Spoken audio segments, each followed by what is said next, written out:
Hey guys, my name is Jonathan Thomas, and I'm doing my report on the Philippines. Now, before I get started, let me say that the reason I chose the Philippines is because that's where I was born, and I spent most of my life there, and I didn't know that we were going to be having a guest lecturer come in and talk about disaster management in the Philippines. So I'm going to do my best to try to make this presentation interesting and a little bit different, I suppose. So, here we go.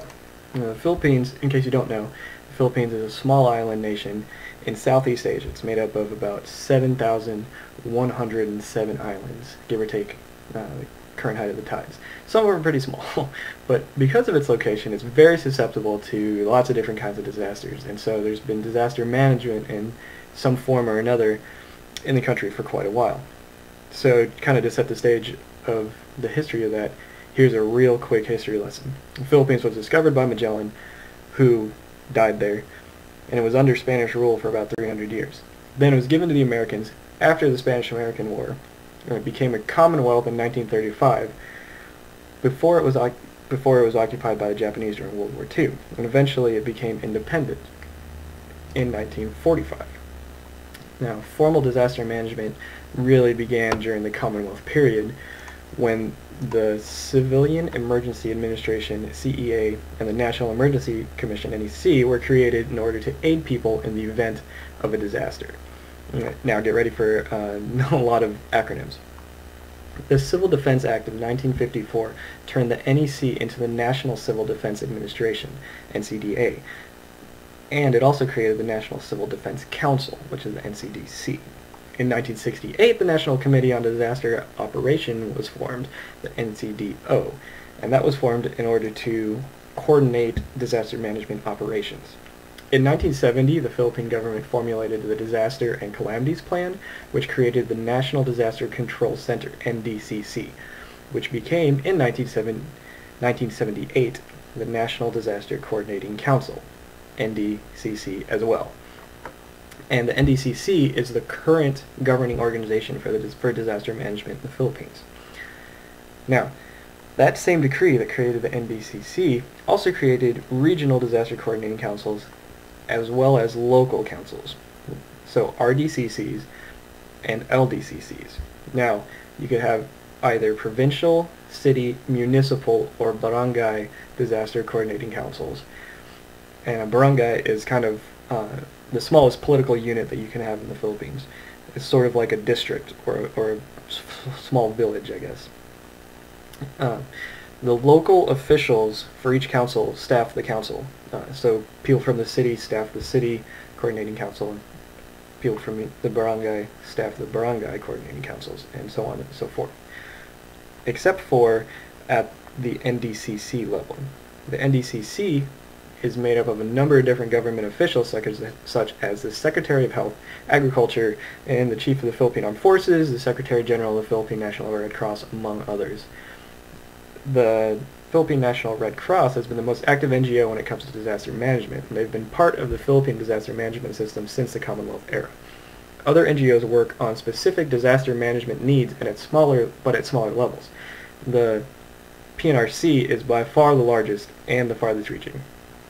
Now, the approach in the Philippines is kind of a combination of top-down and bottom-up. The NDCC creates policies and guidelines, so in that sense it's top-down, but the smaller LDCCs are responsible for much of the actual management and implementation. So in that sense it's bottom-up.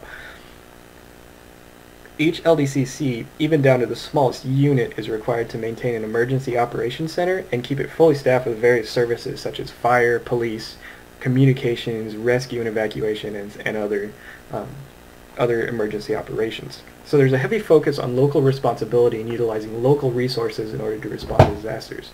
This has begun to kind of become known as community-based disaster management, and it incorporates local staff, local NGOs, and local resources in order to build the capacity of the community to cope with the disaster. And the Philippines is one of the most disaster-prone countries in the world, and I can attest to that in the 12 years that I lived there.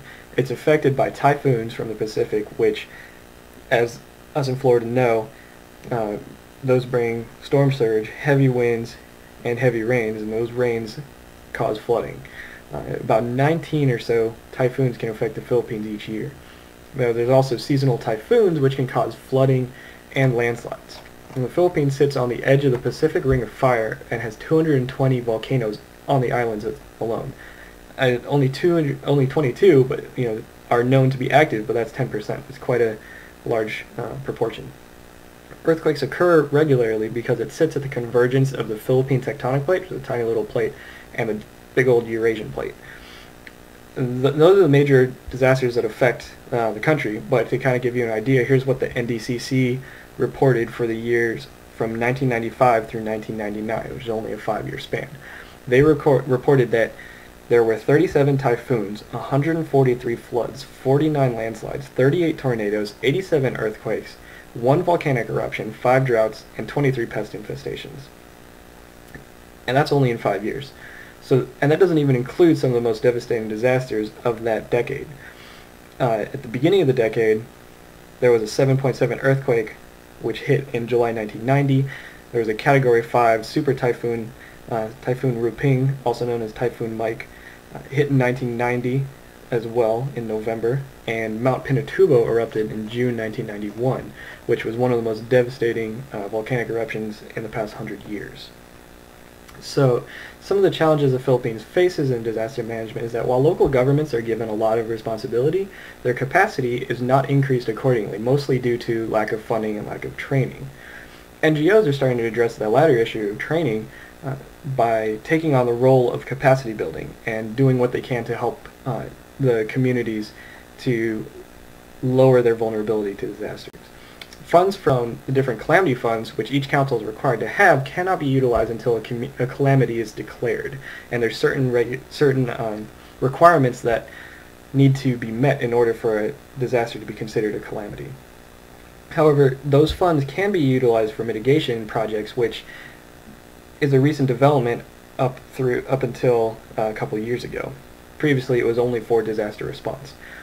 And because it's a developing country, the infrastructure isn't the greatest, which makes responding to disasters kind of difficult, especially when they occur outside of the populated and developed areas. But in the Philippines, many of the changes that have occurred historically happen because of a disaster that has occurred and made people realize that there is a weakness in the system.